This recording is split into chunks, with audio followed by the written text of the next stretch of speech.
साथियों नमस्कार और स्वागत। इन दिनों चूँकि आम का सीज़न चल रहा है तो सोचा कभी कभी कुछ अंतराल के साथ कुछ बातें आम के बारे में ही कर ली जाए। साथियों, जो मैं इस वीडियो में आपके साथ जानकारी साझा करने वाला हूँ उससे आप पहले से अवेयर भी होंगे और उससे रिलेट भी करेंगे।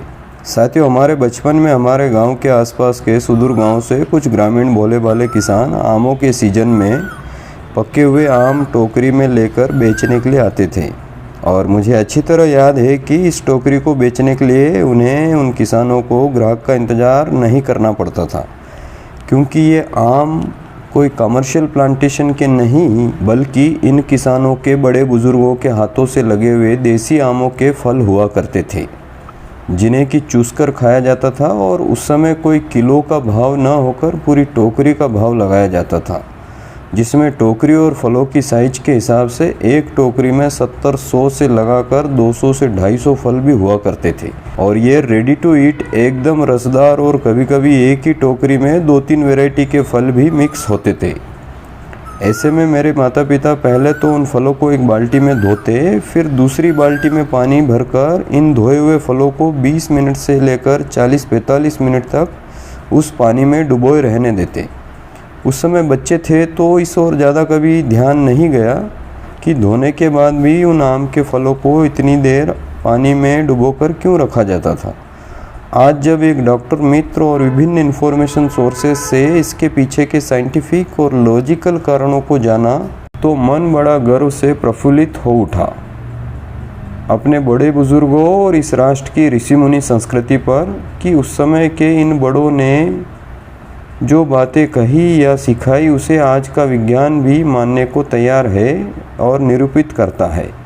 तो सोचा साथियों, इस जानकारी या उत्सुकता को आपके साथ भी शेयर करूं, और न केवल मेरे बचपन में बल्कि आप सभी के बचपन में भी शायद ऐसा ही हुआ होगा।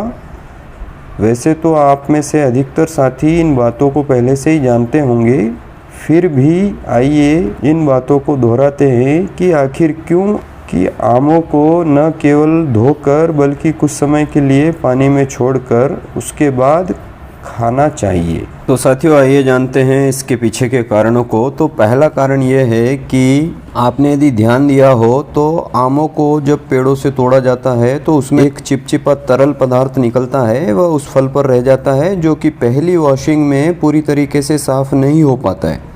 अतः जब इसे थोड़ी देर पानी में डुबो कर रखा जाता है तो जो अवांछित रसायन, जमा, धूल, मिट्टी और गंदगी पूरी तरीके से साफ हो पाती है, जिससे आप कई तरह के रोगों से अपना बचाव कर सकते हैं। दूसरा, क्योंकि आम की तासीर काफ़ी गर्म होती है और आम के सीज़न में मौसम भी गर्म होता है, अतः कुछ देर पानी में भिगो कर रखने से इसकी तासीर सामान्य हो जाती है, जिससे शरीर में गर्मी नहीं बढ़ती है, शरीर में गर्मी का असंतुलन नहीं हो पाता है। तीसरा साथियों, यदि इसके पीछे के कारणों को यदि हम देखें तो आम में फाइटिक एसिड नामक एक प्राकृतिक तत्व होता है, जो कि कई नट्स जैसे कि बादाम वगैरह में भी होता है। इसीलिए आप ये भी सुनते हैं कि बादाम को भी पानी में भिगोकर खाना चाहिए। उसके पीछे भी यही कारण होता है कि आम को पानी में भिगो कर रखने से इसका एक्स्ट्रा जो फाइटिक एसिड होता है वो संतुलित हो जाता है, जिससे हमारे शरीर को नुकसान नहीं पहुंचता है, और इस वजह से ये नेचुरल फैट बस्टर्स की भूमिका में भी आ जाता है। चौथा, यदि हम इसके पीछे के कारणों को देखें तो आम में थर्मोजेनिक तत्व होते हैं, जिसे खाने से शरीर का तापमान सामान्य से अधिक होने लगता है, अतः आम को पानी में भिगो कर खाने से ये तत्व कम हो जाता है। और पांचवा साथियों, यदि हम बिना भिगोए आम को खाते हैं तो शरीर में वात, पित्त और कफ, इन 3 चीज़ों की शरीर में काफ़ी अधिक भूमिका होती है। तो जो पित्त होता है उसमें असंतुलन हो सकता है। साथ ही बिना भिगोए आम को खाने से त्वचा पर मुहासे, फुंसियाँ, कब्ज, सर दर्द, जी मिचलाना जैसी समस्याएं भी हो सकती है। तो साथियों, ये कुछ जानकारी वैसे अधिकतर साथी जानते ही होंगे, और आमों के इस सीज़न में इसे एक बार दोहरा लेते हैं, याद कर लेते हैं, रिमाइंड कर लेते हैं, जिससे न केवल आम को धोने के साथ साथ भिगोने में भी हम बिना किसी लापरवाही के इस अच्छी आदतों को अपनी अगली पीढ़ी में भी स्थानांतरित कर सके, ट्रांसफ़र कर सके, उनमें भी इन अच्छी आदतों को डाल सके। वीडियो को इतनी देर तक धैर्य के साथ देखने के लिए आपका धन्यवाद और आभार। वीडियो यदि अच्छा लगा हो तो लाइक करें, शेयर करें और चैनल को सब्सक्राइब करें। मिलते हैं शीघ्र ही अगले वीडियो में किसी अन्य विषय के साथ। तब तक के लिए सर्वे जना सुखिनः भवन्तु, सर्वे सुजना सुखिनः भवन्तु। स्वस्ति।